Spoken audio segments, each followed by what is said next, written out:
I know. There's no Kyle Pitts, and probably no one wants to really talk about the tight end class, but this is a pretty decent tight end class. I would say fairly good. And you know what? You're also going to get my wide receiver rankings today. So guess what, man? Go ahead and watch both. But what's crack-a-lackin'? It's your boy Broshmo. Just in case you did not know so, go ahead, become a bro, and subscribe. Leave that thumbs up if you enjoy or at least appreciate the content. And as always, let me know what you think in the comment section below. We're going to be going over my top 10 tight ends in the 2022 NFL draft class. I will be going over 21 tight ends if you're a Bro Scout tier member.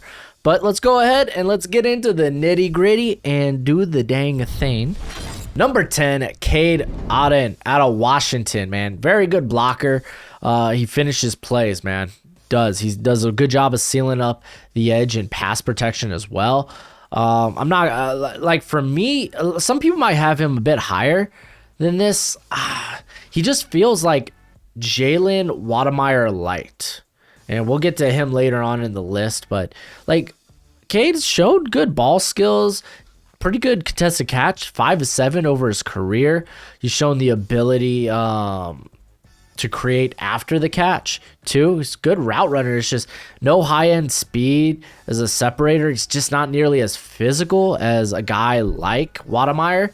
So, yeah, I got him here as a day 3 guy. But for, like, 5th round for my 10th tight end on the list, it's kind of good. Greg Dulcich out of UCLA. This guy could be a hot riser. I'm a big fan of this dude's game. He is Kylan Granson, who was the SMU tight end last year, except for with better size and better ability. I love this cat. He doesn't see a lot of snaps on the inline, so I can't really tell how good of a blocker he really is. But as a receiver, man, this dude, he's got the ball skills. He's got the length, the explosiveness. He's put on 30 pounds since arriving there at UCLA, and he hasn't lost a lick of his speed or suddenness. I like that. I like that a lot. The dude obliterated Talanoa Hufanga last year in the USC game. Go check that out. This dude puts on a show. He does have a limited route tree because for the most part they're like, hey, go tear it up between the seams. That's kind of his game. But I like his ability far more than Granson's. And if Granson could go in the 4th round, then you best believe this cat can. I'm a huge fan of his game. And then I got Josh Whyle out of Cincinnati. Just needs a bigger sample size, man. He didn't really become a starter or really involved in the offense until, the second half of the season. But the dude has some highlight reel catches on tape. 20 of his 28 receptions went for first downs. There we go. So the dude's a chain mover. 3 of 3 on contested catches. He's got a lot of beautiful catches in the end zone. Kind of has that H-back ability, just considering his size.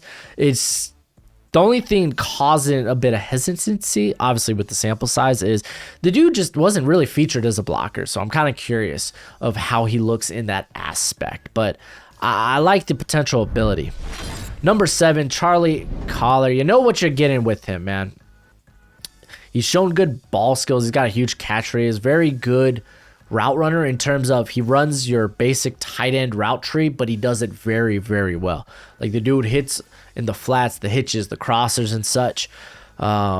He's constantly challenging the catch point. Only 1 drop on 161 career targets. He's seen more snaps in the slot than he has actually in line. He's not much of a blocker. He doesn't really offer much after the catch. It's not like he's got great speed or athleticism, but I think he could be a solid tight end too for some squad. Number 6, Austin Stogner out of Oklahoma. Another guy with a very limited sample size, but we didn't see him become a full-time starter till the end of the season, and then, till like halfway through the season, then he got banged up. But what we saw was very encouraging. He's got some legit ball skills. His average depth of target was 12.7. He was 7 of 13 on contested catches. He does have a few infuriating drops. I think they were more focused drops than actual ball skill drops. I think this guy does have ball skills, but he had a drop rate of 13.3%.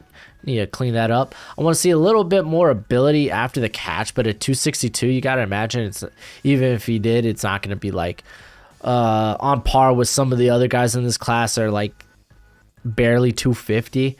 That just won't be the case. He wasn't really showcased as a blocker, but when he was, like, he was solid. He was a solid blocker, but given his size, and it looks like he should be a solid run blocker. He has the ability to.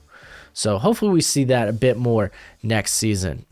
Let's take a moment to talk about today's sponsor, Underdog Fantasy. Underdog Fantasy is the easiest and the best place to go play fantasy football for big cash prizes. Ooh, and let me tell you, Underdog, they got you covered. All you have to do is draft. No need to worry about injuries, waivers, or lineups. Underdog, they got you covered. So go online or use the app, which is pretty slick, and just draft a season-long best ball team, and they take care of the rest. No in-season management required. And they're willing to give you $25 when you sign up, so you can take a shot in their $1 million fantasy football tournament, or you can play in some other best ball leagues, or even make prop bets. Now you get that free $25 on Underdog when you use the promo code BROSCHMO. It's free to sign up, so use promo code BROSCHMO. Bam, you get your $25 once you make your first deposit. So drop $1 in there, bam, you got $26. You big spender, y'all baller. But go ahead, support Underdog. It helps me out. It's always much appreciated, much obliged. And if you're looking for more fantasy content from me, check me out on TikTok at BroSchmo. The link's in the description below. Number 5, Trey McBride. I absolutely love Trey McBride. Great frame. Fantastic route runner. Probably one of the best all-around tight ends in this class. Like I said, great blocker. This dude moves the chains. He's got great vertical speed for a guy his size. Very good at the contested catch point, 11 of 19. He lined up in the slot as much as he did in line. The dude ran a very diverse route tree. The thing is, he's not a very dynamic athlete. He's not a crisp route runner. He can run a lot of different routes, but really how he creates isn't through separation. It's through, well, he's got a big catch radius, and he creates a really big window for his quarterback. In terms of his ability after the catch or after contact, that's his game, man. He's like a battering ram. He's got a mean stiff arm, and when he lowers the shoulder, it's going to hurt people. He was very similar to Pat Freiermuth in that regard. That's how they get yards after the catch. That's how they get yards after contact. So Trey McBride, man, I really wish he transferred last season. He had the option to, decide to stay there at Colorado State. Broke my heart.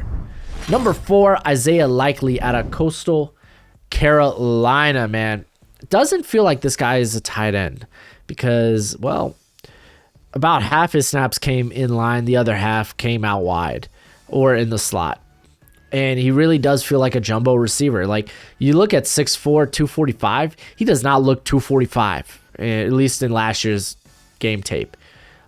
He definitely feels more like a jumbo receiver. He's pretty good at the contested catch, 22 of 34 over his career. Last year, he had 10 forced missed tackles. That was among the best. That was the best among tight ends last season with 211 yards after the catch. Big play potential. This dude had 3 catches of 60 plus yards. That's more than anyone else in this class. He did have a bit of a drop issue, 14.3. And I will say, the dude's a willing blocker, but he needs to add more bulk, more muscle if I'm going to feel good about him even doing that at the next level. But we'll see. I like this guy's playmaking ability, though. I mean, that's what we're kind of looking for in tight ends now. It's like, all right, I don't care if you can block. Show me some of that receiving upside. But yeah, I'm not sure if Likely is likely to be a blocker at the next level. Jeremy Ruckert at Ohio State at number 3. I like this cat a lot, man. Great frame, very good athlete, very dynamic athlete. And the thing was, he just didn't get featured in the offense enough. He went on this nice little stretch during the playoffs where he literally half his production came through the course of those 2 games. Woof, woof, woof. Not great, not great. But it's just he doesn't get the opportunities there at in Ohio State's offense. I don't know why he really returned, but because I thought he'd be a day 2 pick regardless, because he's a great run blocker. He's shown good ball skills, and I think he has a chance to be the tight end 1 in this class. Like these top 3 tight ends are all really, really close. With the next one being Jalen Wydermyer. I kind of talked about him a little bit before with Cade Otton, but Wydermyer is great, man. Frame, amazing. Catch radius, it's huge. Physicality, get off me, man. Like I said, like Cade Otton felt like a less physical Jalen Wydermyer. His ball skills are great. He has his drop rate was 4%, extremely low. He's not a guy that's going to explode off the line. He's not a guy that's going to explode at the top of routes or on his breaks. But he creates a very big window. Like I said, big catch radius, sure hands. He can create after the catch. I mean, through his career, he has 15 forced missed tackles on 78 receptions. You like that? How he does create, like, it's not just the catch radius, but like I said, physicality. Whether it's in the run game, like this guy's very physical at the run game, or whether it's during the route, like he knows how to put space between him and whoever's guarding him just by using his body. He does get a bit overtly physical when it comes to maybe like passing or PI calls. I think more so it's holding calls. Like he had what was his penalties last year? I didn't specifically put how many penalties he got last season. All right, well, you can look it up yourself. Penalties were a problem for him last year. Mainly it was holding calls there on the line. Like if you were to get beat, it's kind of like that offensive line, offensive tackle mentality of, yo, you're not going to get my quarterback. And he'd wrap around and you'd see him hold. And a bit more of that in the run game. But the guy, like, again, I'd rather teach someone to be less physical than more physical. So that's why I have him so high up here, man. This guy he's really good. He's really good. But my number 1, I got Jahleel Billingsley. I'm stuck with names. I'll get better. But to be fair, this guy's barely played over 300 snaps. That's the thing. That's the big problem with him. But what we've seen, holy freaking moly, the guy's got legit ball skills. He's explosive off the line. He can line up anywhere. Yeah, he's still growing into his frame. Like, the dude's stupid young. He's still growing into the frame. He showed after the catchability.